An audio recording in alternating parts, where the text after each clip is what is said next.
I always thought I was special. I always thought I was going to be the best player in the world.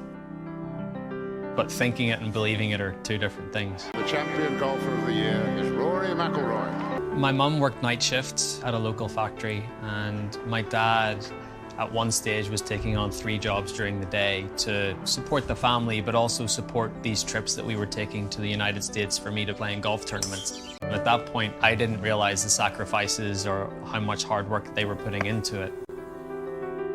I saw my mum and dad a lot as a kid, but it was always on their own. My dad would look after me at nighttime while my mum was at work. And then my mum would send me off to school and see me when I came home from school every day. They say they were like passing ships in the night. And the only day during the week that we got to spend time together was on Sunday. Sometimes I thought to myself, why couldn't we be like a normal family where both parents work 9 to 5 and you sit down at the dinner table together? That wasn't my upbringing, and I don't think I would have had it any other way. I have a great relationship with my dad, I have a great relationship with my mum, I have a great relationship with them both together, but I think my relationship with them as individuals is stronger because of the way I grew up and that dynamic. If you look at some of the best players in the history of the game, they've been only children. Nick Faldo, Tiger, myself. I'm not comparing myself to them in any way, but I think there is a trend.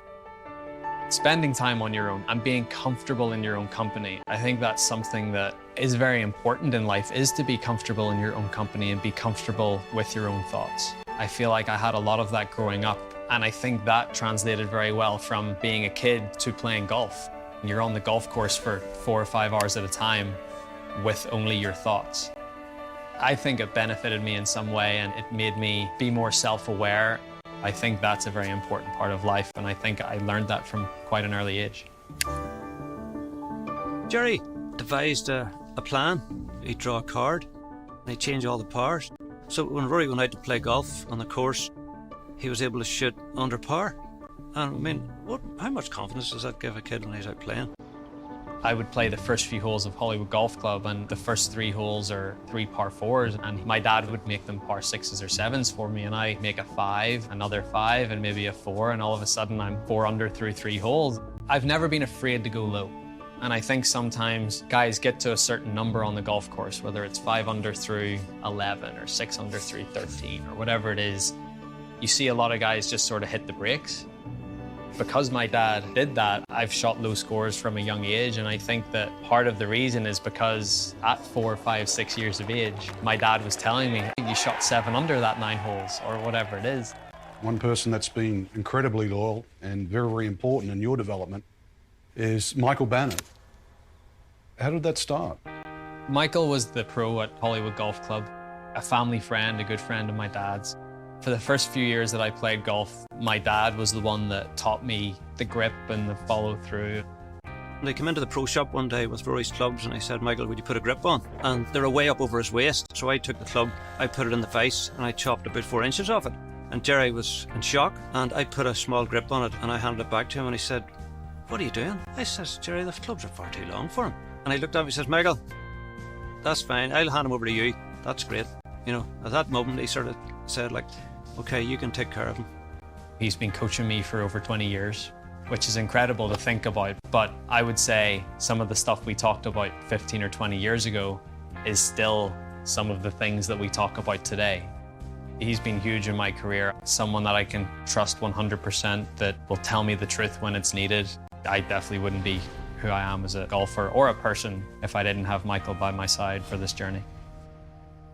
He tells an interesting story where you magically put on like 30 yards in a couple of months, the driving range. You started hitting onto the putting green. Yeah, I mean, I don't know. Obviously, I'm not a very big guy, but whether that was just a growth spurt. In those days, we didn't have the luxury of a TrackMan or launch monitors to really figure out what you needed to do to hit the ball longer. In a way, I always had a complex about length. You know, I wasn't a big kid, and I knew that I needed length all the time, and I needed to be able to hit it harder and hit it longer. I probably created this move from the inside myself, and I cleared my hips really hard, and I got this sort of double lag thing that goes on in my hips that's just something that I subconsciously did to try and get a bit of extra length and turn the ball over from right to left. I remember when I was 14 or 15, all of a sudden, you know, it went from hitting the ball 250 to hitting the ball 280. I feel like I've almost gotten longer each and every year that I've played. And nowadays in the modern game, that's a very important thing to have. When did you know that you were special in the game? The Irish national team hold like a warm weather training down in Portugal every year. And I got invited on that trip as a 14 or 15-year-old. We played a 6-round golf tournament, and these are the best amateurs in the country.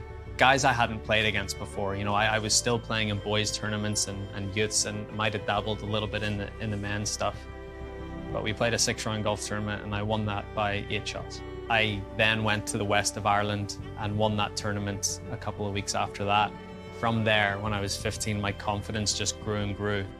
And then I played on the Irish national team as a 15-year-old, and then it was just this constant progress.